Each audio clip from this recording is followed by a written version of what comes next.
Hello friend, તમારું સ્વાગત છે મારી પરીસ કિચન ચેનલમાં। કેમ છો બધા? આજે આપણે બનાવવાની છે આવી ડ્રાયફ્રૂટવાળી શક્કરિયાની ખીર। તો ચાલો આપણે જોઈ લઈએ શક્કરિયાની ખીર કેવી રીતે બનાવવી। મિત્રો, તમે મારી ચેનલને હજી સબસ્ક્રાઈબ ન કરી હોય તો લાઇક, શેર અને સબસ્ક્રાઈબ કરી દેજો, તો તમને મારા નવા વિડીયા જોવા મળશે। ચલો આપણે બનાવી લઈએ શક્કરિયાની ખીર। તો આજે આપણે બનાવવાની છે શક્કરિયાની ખીર। તો આપણે હવે આ શક્કરિયા લઈ લીધા છે। હવે આને આપણે બાફવા મૂકી દેવાના છે। છાલ ઉતારી અને બાફવા મૂકવાના છે, કેમ કે બાફેલા શક્કરિયામાં જલ્દીથી છાલ ઉતરતી નથી, એટલે આપણે છાલ ઉતારી અને બાફવા મૂકી દઈશું। મિત્રો, તમે મારી ચેનલને સબસ્ક્રાઈબ ન કરી હોય તો તમે લાઇક, શેર અને સબસ્ક્રાઈબ કરી દેજો, તો તમને મારા નવા વિડીયા જોવા મળશે। હવે છાલ ઉતારી લીધી છે। હવે આને બાફવા મૂકી દઈએ। આપણે 2 થી 3 સીટી કરીશું। શક્કરિયા બફાઈ ગયા છે। હવે આપણે એને ક્રશ કરી લેવાના છે દૂધમાં। મેં અમૂલ ગોલ્ડના 2 પેકેટ લીધેલા છે।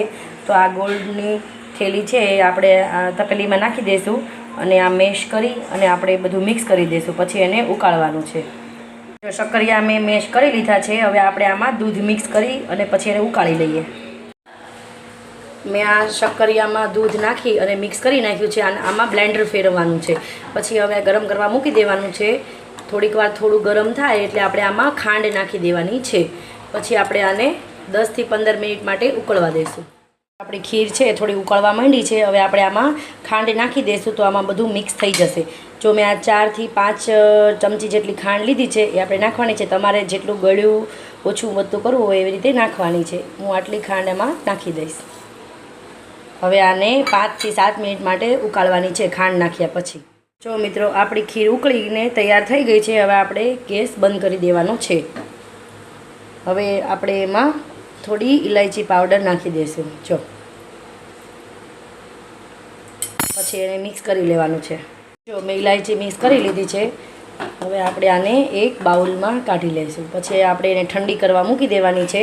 પછી એકદમ ઠંડી ખીર આપણે ખાવાની છે। આ વ્રત કે ઉપવાસમાં તમે ખાઈ શકો છો અને એમના બાળકોને પણ તમે બનાવીને ખવડાવી શકો છો। આ શક્કરિયાની ખીર ખૂબ હેલ્ધી હોય છે।